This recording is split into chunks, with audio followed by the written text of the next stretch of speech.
था झमिया रानी। ये विषय मैं क्यों बता रहा हूं कि जैसे तुमको त्रेता युग की कहानी कथाओं की जानकारी है, तो आपको अपने ग्राम के देवी देवताओं की भी जानकारी होना चाहिए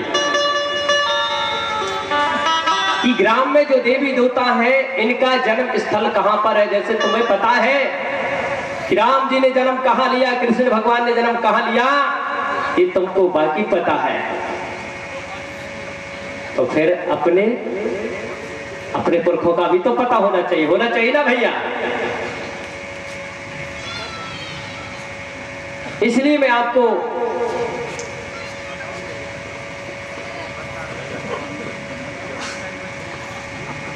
सुना रहा हूं।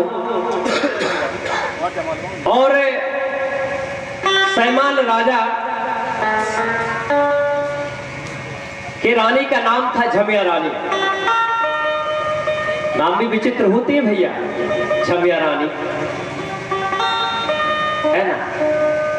अब तो भैया टीना, मीना, टिंकू, मिंकू, रिंकू ऐसे नाम रखते हैं, लेकिन उस समय क्या नाम रखा?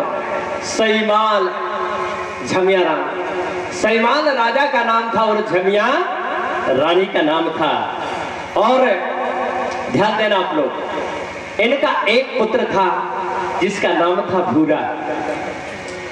भूरा नाम था। और भूरा बड़ा बचपन से बड़ा साहसी था, लड़ने झगड़ने में, कुश्ती में, लाठी में बड़ा लड़वैया प्रवृत्ति का वह बालक था।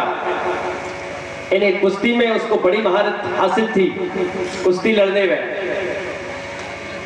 मध्य प्रदेश के बैहर परिसर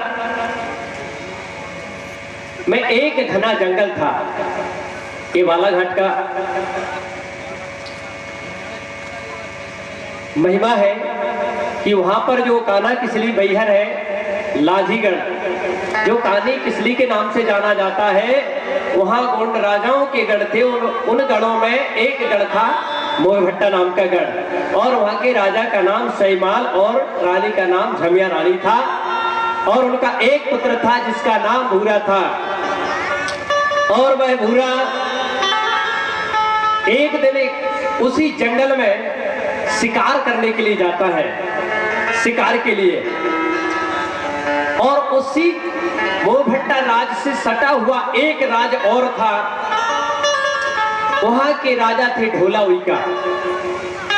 ढोला उइका राजा, उनकी एक पुत्री थी जिसका नाम था कोतमा।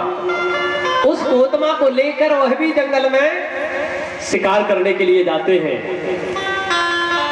इधर से भूरा जंगल में शिकार खेलने के लिए जाता है, और ढोला उइका अपनी बेटी कोतमा देवी को लेकर के भी उसी जंगल में जाते हैं। और जंगल में घूमते घूमते इनको प्यास लग जाती है, पानी की खोज में भटकने लगते हैं।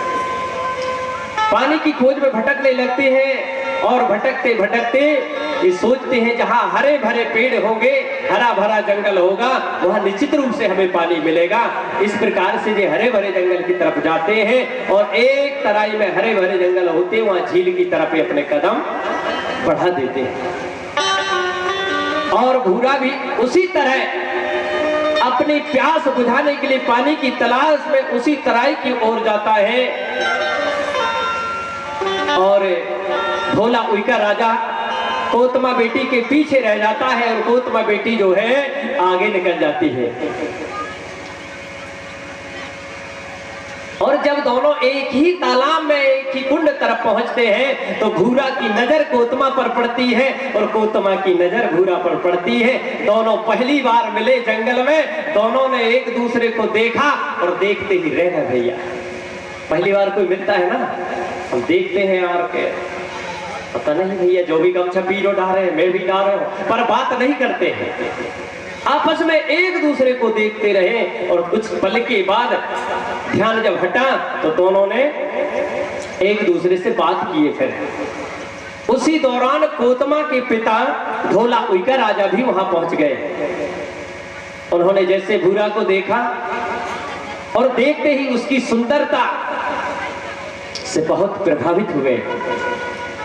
भूरा की सुंदरता से ढोलावी का राजा बहुत प्रभावित हो गए और भूरा ने उनसे सारी जानकारी ली, सारा परिचय किया, आप किस गढ़ से, किस राज्य से आप आते हैं। इसी प्रकार भूरा ने भी ढोलावी का राजा से सारा जन परिचय लिया और परिचय लेकर पानी पी करके और अपने अपने राज्य को लौट जाते हैं।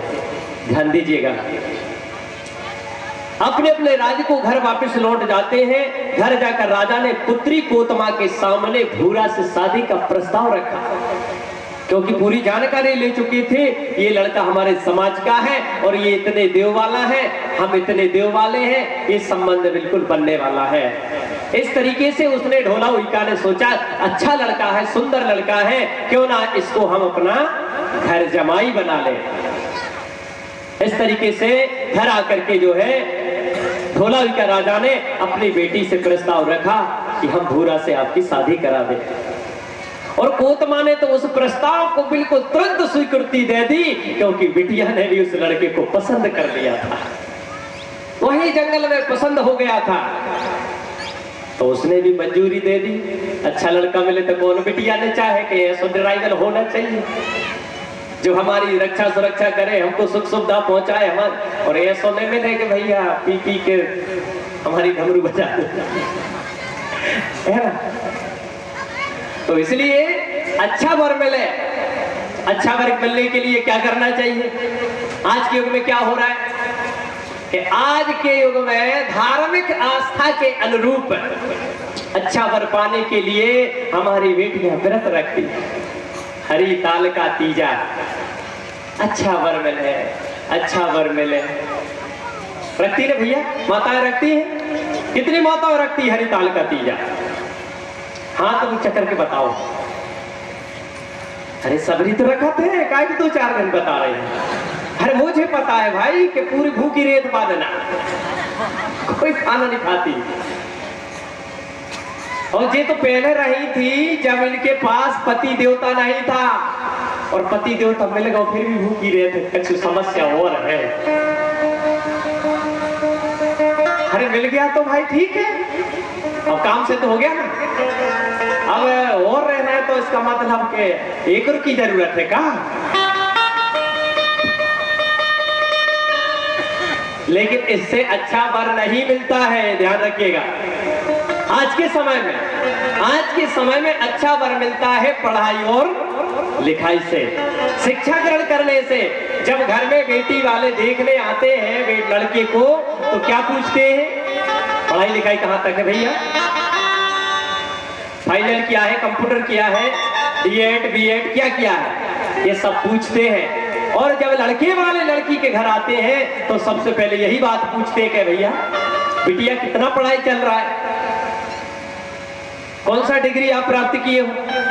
बिल्कुल नहीं पूछे कितने हरी ताल का तीज व्रत रहे, चूंकि जन्म से लगा कर अब तक किसी ने पूछा हो तो भैया आप बताओ, पूछे थे कि जाके भैया तुम्हारी बेटी कितने तीजा उपास से रही है, कोई नहीं पूछता है, पर पढ़ाई लिखाई की जरूर पूछता है। इससे आप अनुमान लगा लीजिए कि व्रत जरूरी नहीं है, पढ़ाई लिखाई जरूरी है। ताली बजाना पड़ेगा, पढ़ाई लिखाई जरूरी, शिक्षा जरूरी है।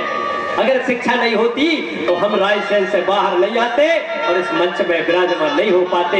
इस शिक्षा का ही कमाल है, इस शिक्षा ने आज हमको महान बना दिया और आपने गुरु का दर्जा दे दिया इस शिक्षा की वजह से। इसलिए अपने बच्चों को पढ़ाइए लिखाइए, शिक्षा से परिपूर्ण करिए, ताकि वो अपना अच्छा वर प्राप्त कर सके, अच्छा घर उनको मिल सके। और अगर व्रत करत रहे तो 35 को पौआ 2 की चना, रोजई मारे लेके घना, जगत होने भैया। तो इसलिए शिक्षा आपको प्राप्त करना है। चलिए, हम विषय हमारा था कोतमा रानी के ऊपर। तो कोतमा देवी भूरा को विवाह की जो है मंजूरी दे दी गई और फिर कोतमा से शादी का प्रस्ताव रखा। माता पिता ने भूरा को, इधर भूरा ने भी अपने माता पिता से कहा, लड़के ने, भूरा ने भी कहा कि अमुक राज्य में, अमुक राज्य के बेटा की जो बेटी है मैं उससे शादी करना चाहता हूं वो इतने देव वाले हैं। उधर भूरा ने भी प्रस्ताव रखा, कोतमा के परिवार वालों ने भी इस प्रस्ताव को आदर पूर्वक स्वीकार किया और कुछ ही दिन बाद भूरा और कोतमा की शादी के सारे रस्में, सारे संस्कार विधिवत गोंडी रीति रिवाज के अनुसार संपन्न किए जाते हैं और दोनों राज परिवार राजघराने से बंध जाते हैं। दोनों राज परिवार से राजघराने से बंध जाते हैं। भूरा और कोतमा की शादी की सारी रस्में जब पूरी हो गई और उनका सांसारिक जीवन शुरू हो गया। कुछ समय गुजर जाने के बाद कोतमा रानी फिर गर्भ को धारण करती है, गर्भवती होती है। फिर जब उनका सांसारिक जीवन शुरू होता है और सांसारिक जीवन के चलते रानी कोतमा गर्भ को धारण करती है। ध्यान से सुनना, रानी कोतमा जब गर्भ धारण करती है और समय बीतता गया, समय जब बीतता गया और प्रसूति का वक्त आया, प्रसूति मतलब डिलीवरी का वक्त जब आया, नजदीक आने लगा, इस अवस्था में हर मात्र शक्ति को कुछ चटपटा खाने की जरूरत होती है। माताएं भी जब गर्भ को धारण करती है तो ये भी छुप छुप के कुछ कुछ खाती है, आती है ना भैया? अब बताएंगी क्या? इतनी इतनी मिट्टी भी खाती है, खाती है ना, क्योंकि इनका मन होता है कुछ चटपटा खाया जाए, इस प्रकार से इनका मन हुआ होता है। उसी प्रकार कोतमा रानी का मन भी हुआ कि हम जंगल में जाएं और जंगल में जाकर जितने प्रकार के फल फ्रूट हैं उनको हम फलाहार करें, जंगल में जाकर के फलाहार करें। तो झमिया रानी जो सासू माँ थी, झमिया रानी, तो कोतमा ने झमिया रानी सासू माँ से कहा, मैया हमारा मन हो रहा है कि हम जंगल जाएं और जंगल में जाकर के फलाहार करें।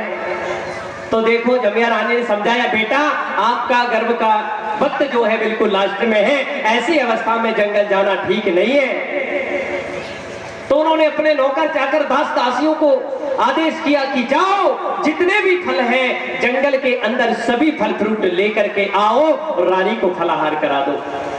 साले जितने जंगल में फल फ्रूट थे, अचार महुआ तेंदू, सब फल फ्रूट लाए गए और रानी को फलाहार कराया गया। लेकिन कोतमा रानी की आत्मा तृप्त नहीं हुई, क्योंकि कोतमा रानी चाहती थी कि मैं स्वयं जाऊं जंगल में और स्वयं वहां जाकर के फलाहार करूं। तो झमिया रानी से बहू जो है जिद करने लगी, और आज की बहू है भी जिद कर लेते हैं, व्यवस्था होए न होए सास ससुर से कहे हमें तो बनारस की साड़ी चाहिए, माने चाहिए, है ना? तो जी हट पड़ जाती है, पड़ती है ना कि नहीं हम तो लेके आए, पड़ोसन ने ले ली, हम सोई ले हैं। देखा देख पड़ोसन की देख, होता है ऐसा।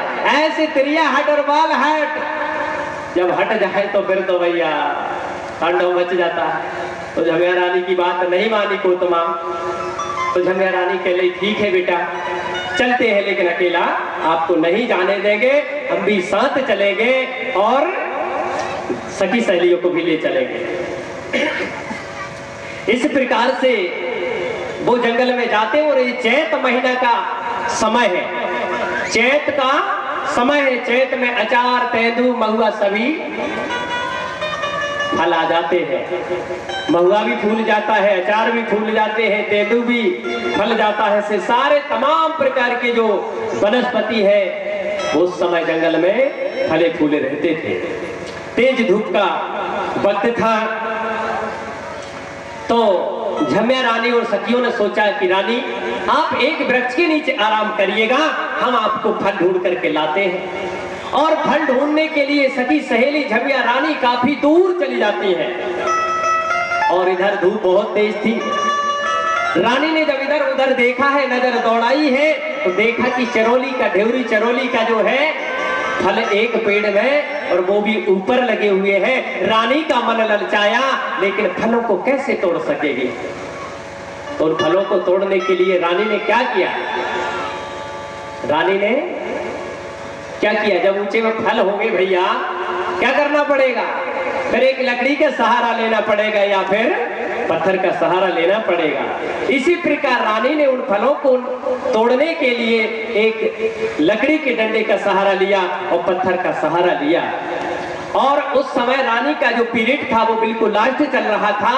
तो रानी ने जैसे लकड़ी के डंडे को ऊपर की ओर उछाला और रानी का पैर जो पत्थर में पड़ गया और रानी जो फिसल करके धड़ाम से जमीन पर गिर जाती है। तो जैसे रानी गिरती है रानी के उदर में झटका लग जाता है, आने की पेट में झटका लग जाता है।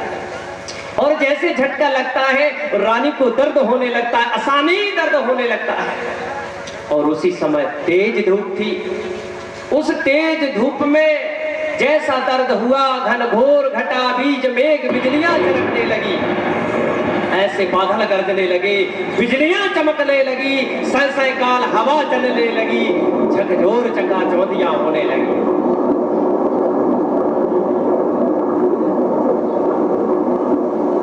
बड़ा डरावना वातावरण होने लगा है, भारी डरावना सा वातावरण होने लगा है भैया।